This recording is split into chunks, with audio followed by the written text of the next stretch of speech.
So ఇప్పుడు రాబోయే రోజుల్లో ఇండియా నుంచి వెళ్ళినటువంటి వాళ్ళకి అక్కడ స్థానం ఉండే ఛాన్స్ లేదంటారా? అంటే ఏం స్థానం అనుకుంటున్నారు ఇండియన్ ఎంప్లాయ్మెంట్ జనరల్గా పోయేది ఎంప్లాయ్మెంట్. ఇప్పుడు అదే కరెక్ట్. ఇప్పుడు ఎందుకంటే ఈరోజు క్వాడ్ మీటింగ్లో కూడా కన్సుల్ జనరల్ రావాల్సింది, ఆవిడ అమెరికన్ కన్సుల్ జనరల్ రాలేదు, జూనియర్ పంపించేసింది. ఓకే, వీళ్ళంతా వాళ్ళ డిప్లొమాటిక్ మిషన్స్ అయినా లేకపోతే అమెరికాలో ఉన్న డొమెస్టిక్ సెంట్రల్ అంటే ఫెడరల్ గవర్నమెంట్ ఎంప్లాయీస్ అయినా స్టేట్ గవర్నమెంట్ ఎంప్లాయీస్ వాళ్ళు ఏం ఓడబెక్కలేరు, కానీ ఫెడరల్ గవర్నమెంట్ ఉన్న ఏజెన్సీస్ ఎంప్లాయీస్ అంతా ప్రతి ఒక్కళ్ళు భయపడిపోతున్నారు. వాళ్ళు నీ ఎగ్జిస్టెన్స్ నువ్వు ఎందుకు కంటిన్యూ కావాలి ఉద్యోగంలో, యూ జస్టిఫై అని డోస్ ప్రతి ఒక్కళ్ళకు లెటర్స్ పంపించేసింది. సో దాంతో ఏమవుతుందనంటే అంత అడ్మినిస్ట్రేషన్ అంతా స్టాండ్ స్టిల్ అయిపోయే పరిస్థితికి వచ్చేసింది. ఓకే, కొంతమంది ఏమనుకుంటా నెగ్లెక్ట్ ఇట్ ఏదో అనేస్తుంటాడు, అదే ఎలన్ మస్క్ వచ్చి ఏదో చూపించుకొని అన్నాడు, you need not reply, you need not worry అంటే సెకండ్ రిమైండర్ కూడా వచ్చేస్తుంది. ఆ రిమైండర్ ఎలా వస్తుంది అని అంటే if you don't reply then you have no justification to exist, then you will be terminated. So ఇటువంటి పరిస్థితులు వస్తున్నప్పుడు మీరు అనేది ఏంటంటే ఇప్పుడు అమెరికాకు పోనీకి ఒకటి ఏంటంటే ఒకటి ఎంప్లాయ్మెంట్ వైజ్, ఇంకోటి ఎడ్యుకేషన్ వైజ్, మిగతాది ఏంటంటే బిజినెస్ వైజ్. ఇక టూరిజం అనేది ఫ్రీ, అది డిఫరెంట్. అయితే ఇప్పుడు ఎంప్లాయ్మెంట్కు H1B వీసా మెయిన్, తర్వాత ఇప్పుడు స్టూడెంట్ వీసాకు F1 వీసాస్. వీళ్ళకు ఈ పీరియడ్లో కష్టాలు అవుతున్నాయి. అక్కడ ఉన్నోళ్ళకు వీసాల మీద ఉన్నోళ్ళకు కష్టాలు ఉన్నాయి, పోవాలని ఎదురు చూసే వాళ్ళకు కూడా కష్టాలు ఉన్నాయి. అక్కడ ఉన్నోళ్ళకి ఎలా ఉందంటే F1 మన H1B వీసా బైడెన్ టైంలో జస్ట్ 6 months బిఫోర్ ఇది ఎలక్షన్స్లో లిబరలైజ్ చేసేసి దాన్ని రెన్యూ చేసుకోవాలంటే you have to come back to India or come back to the whatever native country. వాళ్ళు పోవాలి, అక్కడ మళ్ళీ రీఅప్లై చేసుకొని రెన్యూ చేసుకోవాలి, వీసా తీసుకొని వెళ్ళిపోవాలి. బైడెన్ ఏం చేసిందంటే ఈజీ పద్ధతి అంటే you need not go back, then you can renew it, ఇక్కడే అప్లై చేసుకోవచ్చు. ఆ ఫెసిలిటీ కల్పించి వీళ్ళు రాగానే వాడు రిమూవ్ చేసేసిండు, no you have to go back. దాని తర్వాత ఇది ఆ పీరియడ్ ఏదైతే ఉంటుందో 2 years ఉండేది, తర్వాత దాన్ని ఎక్స్టెండబుల్ ఇంకో 1 year. దాని తర్వాత ఏమవుతుందంటే నువ్వు అప్లై చేసుకున్నప్పుడు ఆ వెయిటింగ్ పీరియడ్లో యూ కెన్ స్టే. ఓకే, దాని తర్వాత గ్రీన్ కార్డ్కి అప్లై చేసుకున్న వాళ్ళు కూడా వెయిటింగ్ ఉన్నది కాబట్టి స్టే. ఇవన్నీ ఫెసిలిటీస్ అన్నీ రద్దు చేసేసిండు. అంతే. ఇప్పుడు కొన్ని లక్షల మంది గ్రీన్ కార్డు అప్లై చేసుకున్న వాళ్ళు ఉన్నారు కదా. అవును, ఇప్పుడు వాళ్ళంతా ఏదైతే ప్రాసెస్లు ఉన్నారో వాళ్ళంతా ఉండేవాళ్ళు అక్కడ. వీళ్ళు వచ్చిన తర్వాత ఇప్పుడు ట్రంప్ అడ్మినిస్ట్రేషన్ అదే ఇప్పుడు వచ్చిన పెద్ద బాధ, వీళ్ళందరికీ స్టే పర్మిట్ లేకుండా they have to go back అనేది. సో వాళ్ళంతా రావాల్సి వస్తుంది. సుమారు ఎంతమంది ఇలా రావాల్సి వస్తుంది సార్? అది అయితే there are more than 1 million people.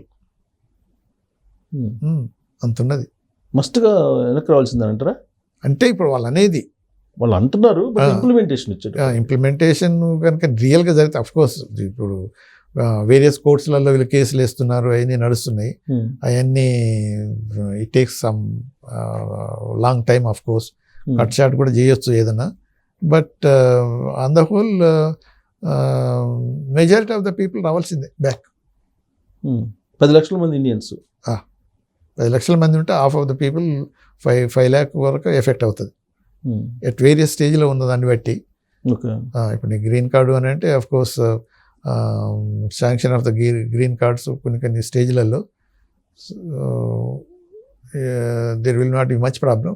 But మిగతా వాళ్ళందరికీ ఇప్పుడు ఏమైందంటే ప్రాసెసింగ్ అంటాడు, ఇంతకుముందు ప్రాసెసింగ్లో ఉన్నావు కాబట్టి ఉండొచ్చు అంటాడు, ఇప్పుడు రిజెక్ట్ అనేస్తాడు, ఫినిష్.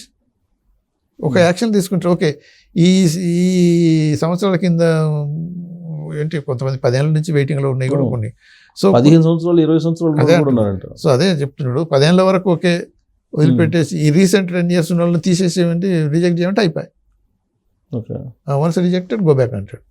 తర్వాత ఇప్పుడు వేరియస్ కంపెనీస్లలో ఇంతకుముందు ఇక్కడ నుంచి అయిపోయిన తర్వాత నీ 2 year కాకముందు అయిపోతే అంటారు, ఇంకొక దాంట్లో కంపెనీలో అప్లై చేసుకోవటం వల్ల జాబ్ వచ్చేది, then they sponsor another 2 years అలా వచ్చేది. ఇప్పుడు అలా లేదు. వాళ్ళు ఏం చేస్తారంటే ఆ కంపెనీ వాళ్ళు స్పాన్సర్ చేసి ఉద్యోగం ఇచ్చినా కానీ ఈ వాళ్ళది ఇమిగ్రేషన్ డిపార్ట్మెంట్ వాళ్ళు స్క్రూటనైజ్ చేసి ఈ ఎందుకు ఇచ్చావు అవసరం లేదని వాళ్ళు రిజెక్ట్ చేయొచ్చు. ఇమిగ్రేషన్ వాళ్ళు రిజెక్ట్ చేయొచ్చు, కంపెనీ వాళ్ళు ఇచ్చిన. అవన్నీ అదే వేరియస్ ప్రాబ్లమ్స్ దానివల్ల. ఇప్పుడు ఇక మళ్ళీ పోయే వాళ్ళకు కూడా ఇంతకుముందు రిక్రూట్మెంట్ కంపెనీ ఏదైతే ఇచ్చిందో ఆ అపాయింట్మెంట్ ఇచ్చినా కానీ వీళ్ళు మళ్ళీ వెరిఫై చేసి రిజెక్ట్ చేయొచ్చు. అంటే అక్కడ ఉన్న వాళ్ళకి ప్రాబ్లం, ఇక్కడ పోవాల్సిన వాళ్ళకి కూడా ప్రాబ్లం. ఇక స్టూడెంట్స్ ఉన్న వాళ్ళకైతే ఇక F1 వీసా మీద పోయిన వాళ్ళకి డిపెండెంట్ కూడా వీసాలు వచ్చాయి. ఇప్పుడు అవి కూడా కట్ చేసిండ్రు. తర్వాత వాళ్ళు క్యాంపస్లో employment 20 hours what ever weekly అయింది, అవి చాలా కష్టం. బయట ఇంతకుముందు పని చేసుకునే వాళ్ళు బైడెన్ అడ్మినిస్ట్రేషన్ ఉన్నప్పుడు ఎవరు పట్టించుకోలేదు, దే వర్ నాట్ సీరియస్. ఇప్పుడు అలా కాదు, ఎక్కడ ఎవరు ఎలా తిరుగుతున్నారు, ఎక్కడ పోయి పని చేస్తున్నారు అంతా రికార్డ్ అవుతుంది. కొంతమంది అప్పుడు ట్రంప్ స్వేరింగ్ ఇన్ సెరమనీ కన్నా ముందు లాస్ట్ డిసెంబర్లో హాలిడేస్లో చాలామంది ఇండియాకి వచ్చి హాలిడేస్ స్పెండ్ చేసి మళ్ళీ పోటీకి ప్రయత్నాలు చేశారు. నేను అప్పటి నుంచే చెప్పాను, మీరు రాకండి, డోంట్ కమ్. పోయేటప్పుడు మాత్రం ప్రాబ్లమ్స్ అవుతాయి. చాలామందికి ప్రాబ్లమ్స్ ఇచ్చారు వాళ్ళు. ఇక్కడ నుంచి పోయిన తర్వాత ఎయిర్పోర్ట్లో చూసి ఓకే పలాని నువ్వు గ్యాస్ స్టేషన్లో పనిచేసావు, you are not authorised, you are violated the law, no go back, ఇట్లా పంపించేసారు. కొంతమంది అయితే పేరెంట్స్ పాపం మామూలుగా ఏం చేస్తారు, రిటర్న్ టికెట్ తీసుకోరు, అక్కడికి వన్ వే టికెట్ తీసుకొని పోతారు. అక్కడ వాళ్ళ కొడుకు బిడ్డ వాళ్ళు ఏదో టికెట్ కొనిస్తారు, ఇటు వచ్చేస్తారు. కొంతమందికి అది కూడా జరిగింది, రిటర్న్ టికెట్ లేదు కదా, no you are not eligible to enter, go back. అంటే చాలా వేరియస్ ఇష్యూస్ మీద ఈ immigration authorities they can decide. Okay, అది ఒరిజినల్గా మొదటి నుంచి ఉంది అథారిటీ. వీసా ఇవ్వటం అనేది ఓన్లీ అది పర్మిషన్ తప్ప అంటే ఫైనల్గా అలో చేసేది immigration authorities at the point of entry. Okay, ఇంతకుముందు ఒకసారి వీసా ఇచ్చేస్తే అయిపోయేది, పట్టించుకునేది లేదు.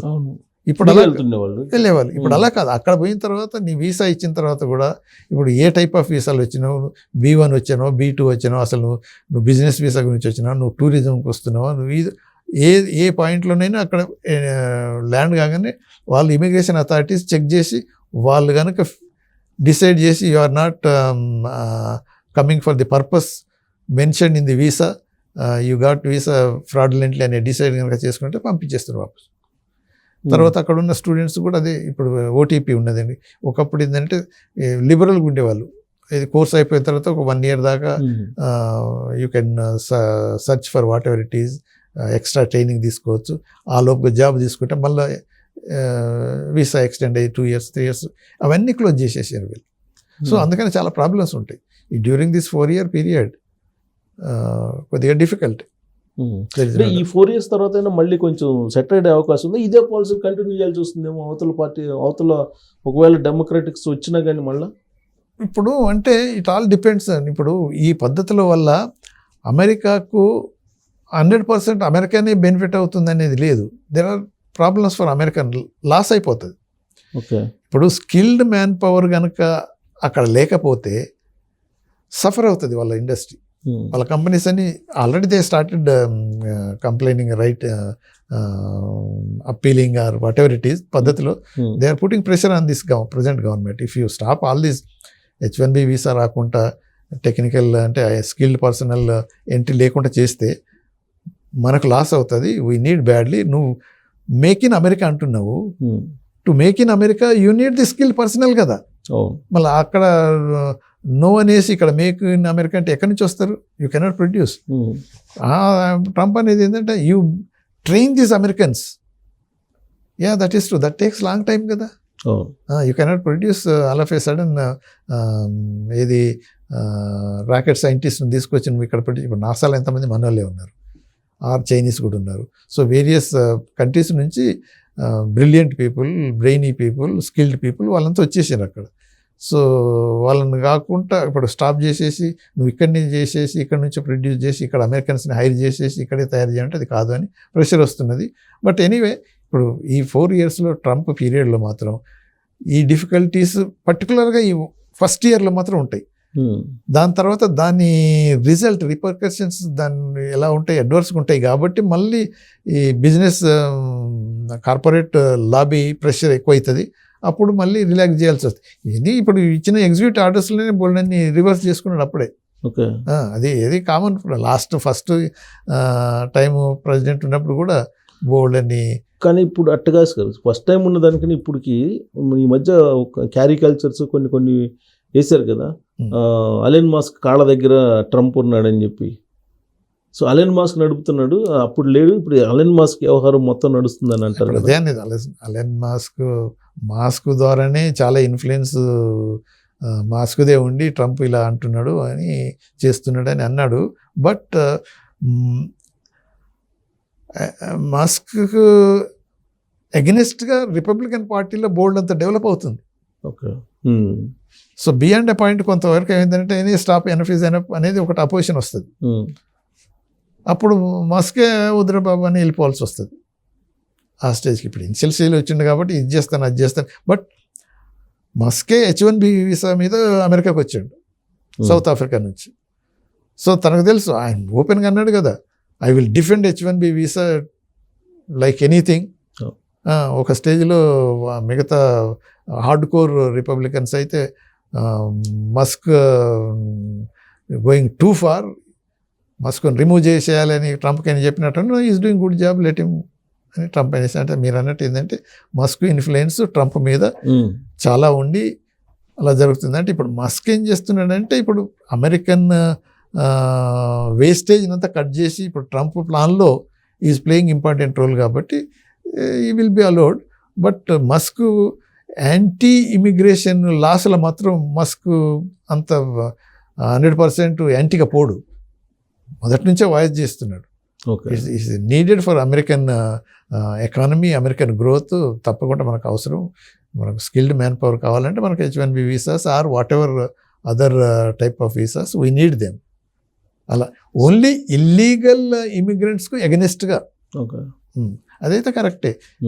ఇప్పుడు చూసాం కదా ఎంతమంది ఆ మెక్సికో బార్డర్ నుంచి ఆ ఇల్లీగల్ ఇమిగ్రెంట్స్ పోయి అన్నిటి ట్రంప్ అని అన్నాడు కదా, టెర్రరిస్ట్ యాక్టివిటీస్, తర్వాత ఇమ్మోరల్ యాక్టివిటీస్, తర్వాత various other anti national things ఇవన్నీ జరుగుతున్నాయి. అవలాంగ్ డ్రగ్స్, నార్కోటిక్స్ ఇవన్నీ వస్తున్నాయి కాబట్టి అవన్నీ స్టాప్ చేయడానికి ఈ సీరియస్ యాక్షన్స్ తీసుకుంటారు. యాక్చువల్గా ఇప్పుడు వీళ్ళందరినీ చైన్ చేసి బేడీలు వేసి కాళ్ళకు అవి పెట్టేసి పంపించడం ఎందుకనంటే టెర్రరిస్ట్, డ్రగ్ మఫియా వీళ్ళందరినీ కూడా డిపోర్ట్ చేస్తున్నప్పుడు వాళ్ళు అటాక్ చేసే ఆస్కారం ఉన్నది కాబట్టి అందుకనే ఇటువంటి చేస్తున్నామని వాళ్ళు జస్టిఫై చేశారు. But there should be a difference. వాళ్ళంతా అదే కాదు కదా, రూల్ ఈజ్ రూల్ ఫర్ అదే అంత డిపోర్టేషన్ విత్ దిస్ కండిషన్ అంటూ కూడా అతను చేసేస్తున్నాను. ఒక అమెరికానే కదా సార్, ఇప్పుడు కెనడా చూస్తే అలానే ఉంది, తర్వాత UK చూస్తే అలా ఉంది, ఆస్ట్రేలియా చూస్తే అలా ఉంది. వీళ్ళందరూ రిస్ట్రిక్షన్స్ పెట్టుకుంటున్నారు ఎవరికి వాళ్ళే. మా ఉద్యోగాలు, మా ప్రాంతం, మా నిధులు, మా వ్యవహారం అన్నట్టుగా ఉంది. మీరు ఇక గ్లోబలైజేషన్ అనేది బలహీన పడుతున్నట్టునా? ఇప్పుడు ఒకసారి మనం ఆలోచించినట్టయితే ఒక్కొక్క స్టేజ్లో ఒక్కొక్క టైప్ ఆఫ్ థింకింగ్, ఐడియాలజీ అవసరం వస్తుంది. అప్పుడు గ్లోబలైజేషన్ చేయటం వల్ల ఎక్స్ట్రా ట్రేడ్, బిజినెస్ వస్తుంది వాళ్ళకు, మల్టీనేషనల్ కంపెనీస్కు, తర్వాత వెస్టర్న్ కంట్రీస్కు, డెవలప్డ్ కంట్రీస్కి అనుకున్నారు. కొంతవరకు అది నిజమే జరిగింది. బట్ ఇప్పుడు ఏమవుతుంది అంటే ఈ డెవలపింగ్ కంట్రీస్ అటు ఇండియానే చూడండి, 25 years 30 years బ్యాక్ మన పరిస్థితి డిఫరెంట్గా ఉంది. ఇప్పుడు వీఆర్ అడ్వాన్స్డ్. అమెరికన్ సెటిలైట్స్ను మనం పంపిస్తున్నాము. ఒకప్పుడు మనం యూరోపియన్, ఫ్రెంచ్ గుయానా అక్కడ తీసుకుపోయి, లేకపోతే అమెరికన్ అక్కడ తీసుకుపోయి, నాసాలో తీసుకుపోయి ఏదో చేసుకునే వాళ్ళం. ఇప్పుడు we're sending their satellites and we're building satellites at what cost? Cheaper. అవును, న్యాచురల్గా మరి ఇప్పుడు షిఫ్ట్ అయిపోతుంది కదా. సో దాంతో వాళ్ళు భయపడిపోతున్నారు. So nationalistic, microscopic self interest అనేది కాంపిటీటర్గా వాళ్ళు వచ్చి దే ఆర్ ఓవర్టేకింగ్ అని ఇప్పుడు చైనా చేసింది కదా. ఇప్పుడు 25 years back China is different. ఇప్పుడు now China is challenging America in hi-tech and then in manufacture, all ఫీల్డ్స్లలో అమెరికాకి అప్పిస్తుంది. సో ఆ స్టేజ్కి వచ్చింది కాబట్టి ఇది అంటే నేషనలిస్టిక్ యాటిట్యూడ్, కాన్సెప్ట్ చాలా కంట్రీస్లో డెవలప్ అయిపోయింది. సో అది ఫర్ సమ్ టైం తప్పదు కదా. సో రాబోయే రోజుల్లో ఈ ఎఫెక్ట్ కొంచెం ఫైనాన్షియల్గా ఆర్థిక మాంద్యం ఆ దిశకే వెళ్ళే అవకాశం ఉందా? ఒక్కొక్క స్టేజ్లో ఇప్పుడు టూ మచ్ రిస్ట్రిక్షన్స్ రావటం వల్ల ఏమవుతుంది అంటే గ్రోత్ దెబ్బతింటుంది. ఫ్రీగా బిజినెస్ జరిగినప్పుడే ప్రాస్పెరిటీ పెరిగిపోతుంది. నువ్వు ట్యాక్స్లు ఎక్కువ ఇంపోజ్ చేసినావు అనుకో, సింపుల్ తారీఫ్స్ మీద ఆలోచిద్దాం. ఎక్కువ తారీఫ్ వేయటం వల్ల ఏమవుతుంది, కాస్ట్ పెరిగిపోతుంది, దాన్ని కొనటం తగ్గిస్తారు వాళ్ళు, ప్రొడక్షన్ తగ్గుతుంది కదా. డిమాండ్ తగ్గినప్పుడు ప్రొడక్షన్ తగ్గుతుంది, దాంతో మాంద్యం రాక తప్పదు కదా. అదే ఒక పాయింట్ వరకు ఓకే టాలరబుల్. నేను 100% వేసేస్తానని ట్రంప్ ఏదైతే అంటున్నాడో 100% వేసేస్తే అక్కడ ఎవడు కొంటాడు? ఒక మాటలో చెప్పాలండి సార్, ఫైనల్గా ట్రంప్ కారణంగా వరల్డ్ వార్ లాంటివి ఏమన్నా వస్తాయా, లేదంటే ఈ వాణిజ్య వారేనా? మనం కొద్దిగా ట్రంప్ మైండ్ కనుక కొద్దిగా డీప్గా అంటే థింక్ చేసి చూసినట్టయితే is not for war, is for money. So as a business man సింపుల్గా చెప్తున్నాడు కదా ఆయన. మొన్న డిస్కషన్లో చూస్తున్నట్టయితే సరే అంతకుముందు నుంచి కూడా మేక్ అమెరికా గ్రేట్ అగైన్, లేకపోతే అమెరికా ఫర్ అమెరికన్స్, తర్వాత మేక్ ఎవ్రీథింగ్ హియర్, ఇదంతా వచ్చేసి వేస్టేజ్ అంతా కట్ చేయటం అనేది, తర్వాత రెసిప్రోకల్ తారీఫ్స్ అయ్యేది అనేది. మనం ఎందుకు వై షుడ్ వై అంటే spend money in different countries including NATO కూడా, తర్వాత వేరియస్ ఇంటర్నేషనల్ ఆర్గనైజేషన్స్లో కూడా అమెరికన్ కంట్రిబ్యూషన్స్, ఎంత మనీ గురించి ఆలోచన ఎక్కువ ఉంది తప్ప. సో ట్రేడ్ వార్ వస్తుంది, వచ్చిందంటారా? Almost yes, trade war. So no world war, trade war, trade వారే. వరల్డ్ వార్ తీసుకోవటం వల్ల తనకు ఏం బెనిఫిట్ ఉండదు, ట్రేడ్ వార్ వస్తుంది. ట్రేడ్లో నేను కనుక ఎక్కువైతే నాకే బెనిఫిట్ వస్తుంది అని అదే ఆలోచిస్తున్నాడు తప్ప. ఈ ట్రేడ్ వార్లో మనం నెగ్గగలం అంటారా? భారత్ నిలబడగలం అంటారా? అదే ఇప్పుడు మనకు నిలబడగలుగుతామంటే నిలబడక తప్పదు, బట్ ఎంత స్ట్రాంగ్గా నిలబడతాం.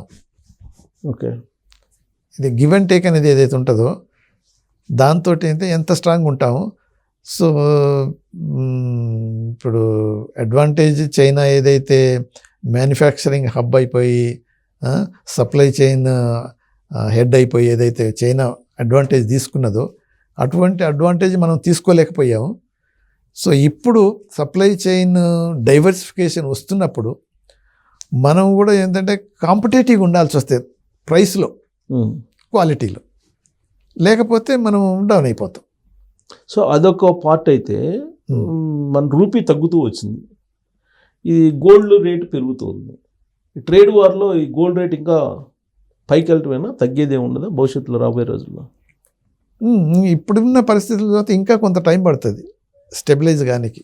ట్రేడ్ వార్ అన్నప్పుడు ఏ దేశం కరెన్సీ ఆ దేశం కరెన్సీని స్టెబిలైజ్ చేసుకోవాలని ప్రయత్నం చేస్తారు. దాంట్లో భాగంగా ఎవరికి వాళ్ళే గోల్డ్ ఎగబడి కొంటవేనా?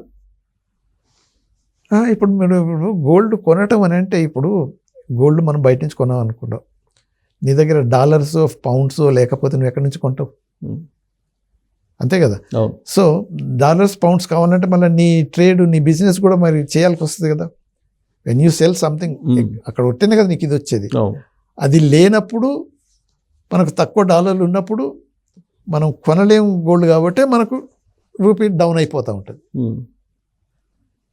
అందుకని ఇప్పుడు యాక్చువల్గా ఇది currency in circulation before demonetization జరిగినప్పుడు, ఆఫ్టర్ దట్ అయితే లక్షల కోట్లు సర్క్యులేషన్ పెరిగింది.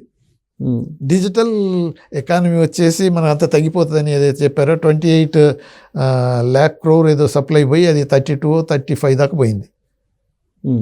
మరి అలా పోయినప్పుడు అదే రేషియోలో ఇంకా కొద్ది ఎక్కువనే అది డిప్రిషియేట్ అవుతుంది కదా రూపీ. నువ్వు కనుక ప్రింటింగ్ ఆఫ్ కరెన్సీ నువ్వు తగ్గించుంటే స్ట్రాంగ్ అయిపోవు. ఓకే, నువ్వు ఎక్కువ ప్రింట్ చేసుకున్నావు కాబట్టి తర్వాత నీ ట్రేడ్ సర్ప్లస్ కనుక ఎక్కువ ఉంటే నీ కరెన్సీ స్ట్రాంగ్ అయిపోతుంది. ఓకే, సో ఈ ట్రేడ్ వార్లో బిట్ కాయిన్ వ్యవహారం ఒకటి బయటికి తీసాడు కదా ట్రంప్ ఇప్పుడు లేటెస్ట్గా. ఒక చిన్న ఐడియాతోటి ఒక 1 అవర్లోనే 24 లక్షల కోట్ల డాలర్లు ఆయన ఏదో గెయిన్ అయ్యాడు అన్నాడు. 24 లక్షల కోట్లు. ఇప్పుడు అది ఎలా జరుగుతుంది అంటే బిట్ కాయిన్ బ్యాన్ చేయాలని there was a movement even in America, even other కంట్రీస్లో కూడా. ఇప్పుడు మన దగ్గర కూడా మనం ఇంకా we have not recognize this అఫీషియల్గా బిట్ కాయిన్ అనేది. అమెరికాలో బిట్ కాయిన్ బ్యాన్ చేయాలని మూమెంట్ వచ్చినప్పుడు బిట్ కాయిన్ మొత్తం అంటే పాలసీ తీసుకొస్తారేమని డౌన్ డౌన్ డౌన్ అయిపోయింది. ట్రంప్ ఎలక్షన్ గెలవగానే ట్రంప్ మొదటి నుంచే for bitcoin, virtual currency వల్ల దానివల్ల నష్టం ఏం లేదు, యూఆర్ ఇంక్రీజింగ్ వెళ్తా అంటాడు. ఇక ఎలన్ మస్క్ అయితే బోర్డంతా ఇన్వెస్ట్ చేశాడు దాంట్లో.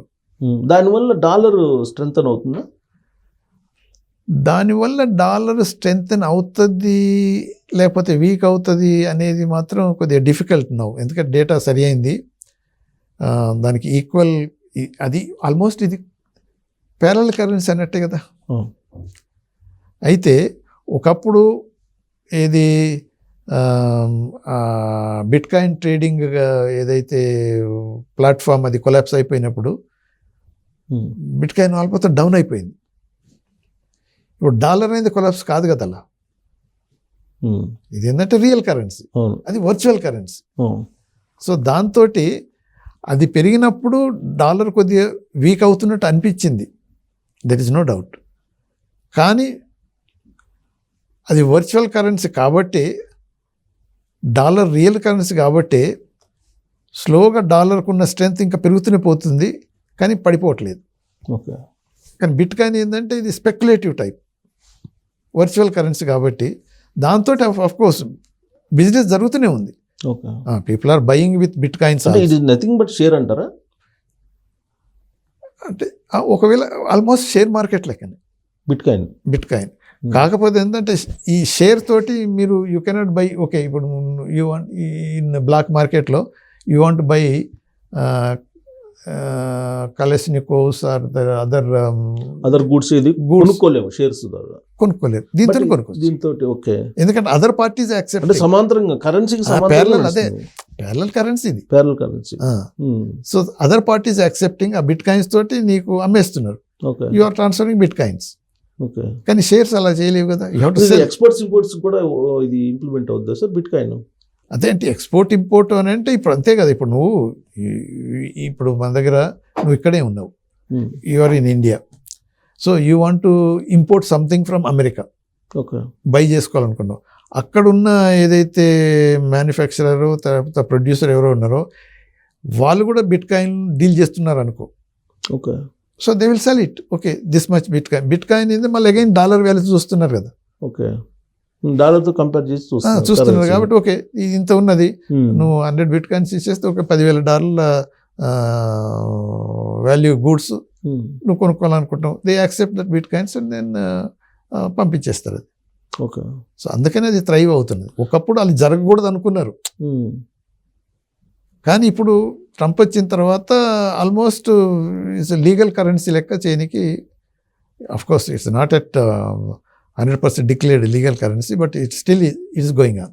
సో ఓవరాల్గా ఈ ట్రేడ్ వార్లో కీ రోల్ గోల్డ్ పోషిస్తుందంట. డెఫినెట్గా గోల్డ్ అనేది అందుకనే కదా ఇప్పుడు మొదటి నుంచి చూసినప్పుడు కూడా ఫ్రమ్ ఏజెస్ ఏదైనా వరల్డ్ లోపల రీజన్స్ లోపల ఎప్పుడైనా ఇటువంటి అలజడులు జరిగినప్పుడు, ఇన్స్టెబిలిటీ ఏర్పడ్డప్పుడు, ప్రాబ్లమ్స్ క్రియేట్ చేయబడ్డప్పుడు గోల్డ్ ప్రైస్ పెరుగుతూనే పోతుంటుంది.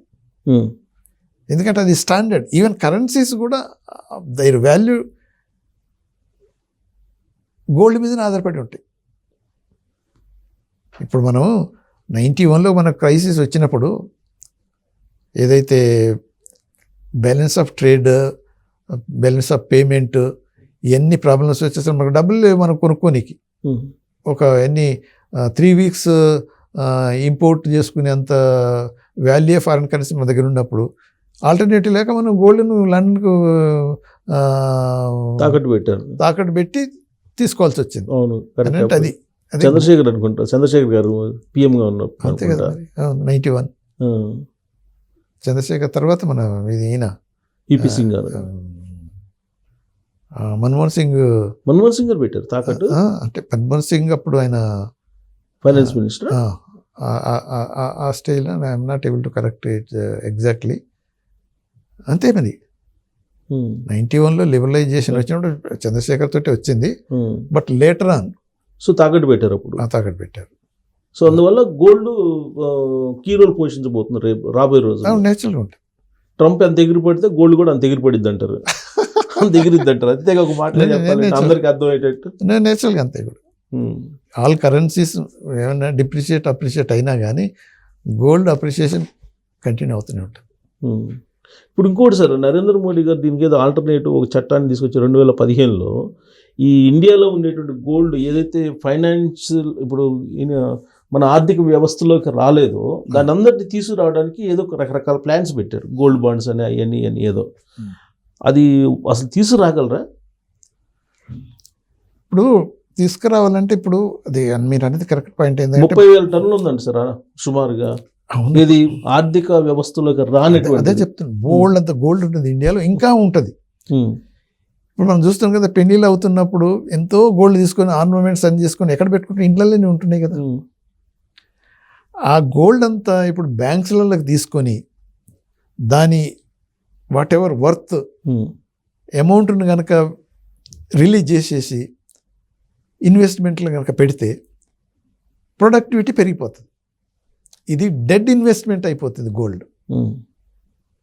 కాకపోతే అంత డెడ్ ఏం కాదు, ఎందుకంటే అప్రిషియేట్ అవుతుంది కాబట్టి నువ్వు ఎప్పుడైతే అమ్ముకుంటావో లాభం వచ్చేస్తే కానీ అప్రిషియేట్ ఇండివిజువల్గా అవుతుంది, బట్ కంట్రీకి కాదు కదా. అదే నేను అనేది, అది ఇండివిజువల్కి వస్తుంటుంది.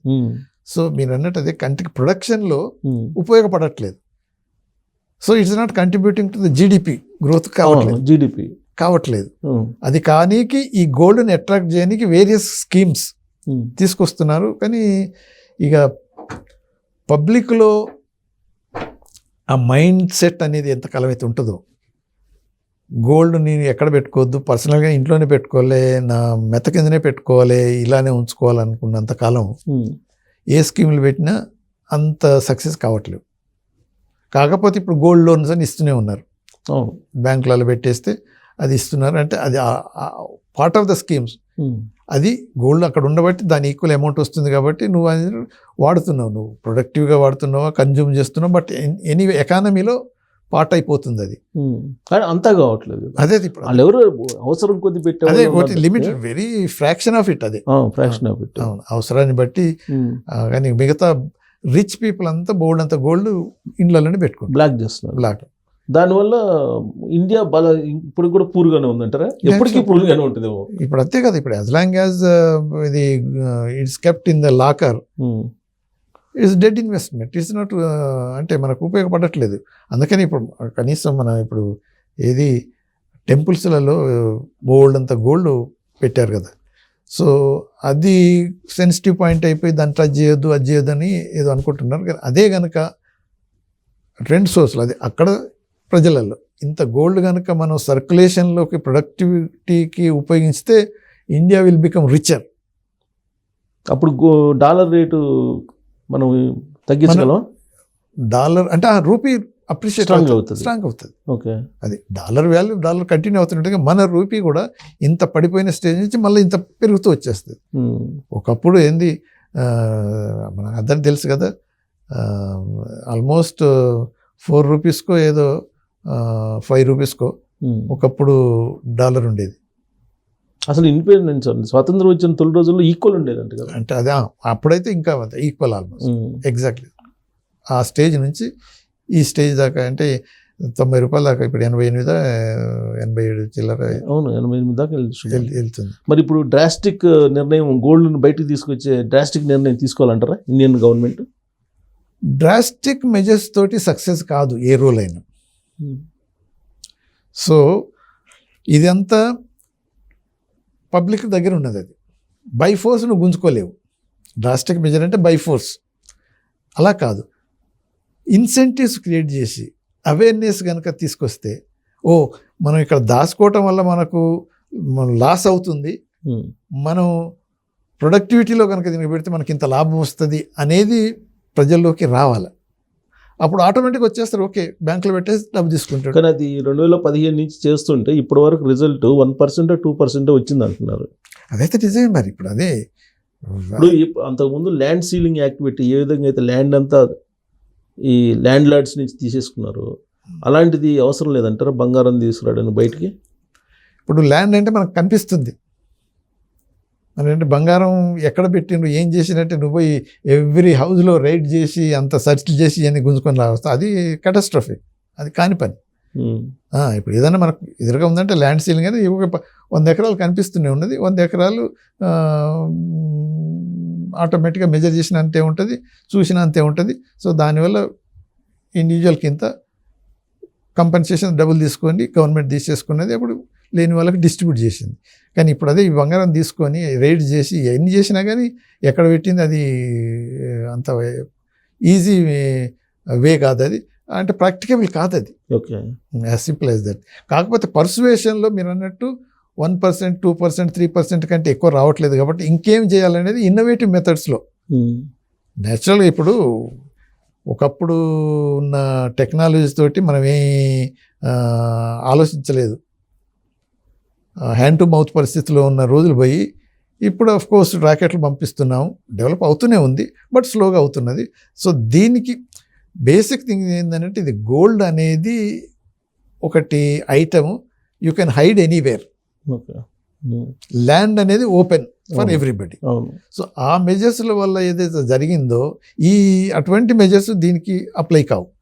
సో న్యాచురల్గా పర్సన్ హోల్డింగ్ గోల్డ్ ఎవరి దగ్గర అయితే ఉన్నదో దీన్ని నేను మల్టిప్లై చేసే అవకాశం ఉన్నది, మనకు లాభం వస్తుంది కానీ నష్టం లేదు.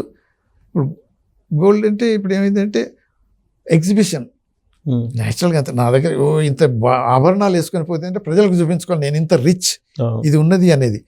నీకు ఎంత ల్యాండ్ ఉన్నా కానీ నువ్వు చూపించుకునేది అక్కడ ఎక్కడో ఉంటుంది. సో ఇది అనేది డైలీ లైఫ్లో చూపించుకునేది కాబట్టి అందుకనే దగ్గర ఉండాలని ఫీల్ అవుతారు, తర్వాత దాచుకోనికి వీలు ఉంటుంది. ఏదైనా ఇండియన్ సమాజంలో మార్పు రావాలి, అన్మిసైల్డ్ ఏదంటారు మీరు ట్రంప్ని అన్గైడెడ్ మిసైల్ని ఎదుర్కోవాలంటే ఖచ్చితంగా ఇండియన్ దగ్గర ఉన్న గోల్డ్ అంతా బయటకు వస్తే తప్ప మనం నిలబడలేమంటారు ట్రేడ్ వార్లో. ఇండియన్ గోల్డ్ అంతా మనం బయటికి తీసుకొచ్చి మన ప్రొడక్టివిటీలో పెడితే richest country in the world అయిపోతుంది, లేదంటే ట్రంప్ దెబ్బకి డౌన్ అవుతాం. Thank you very much.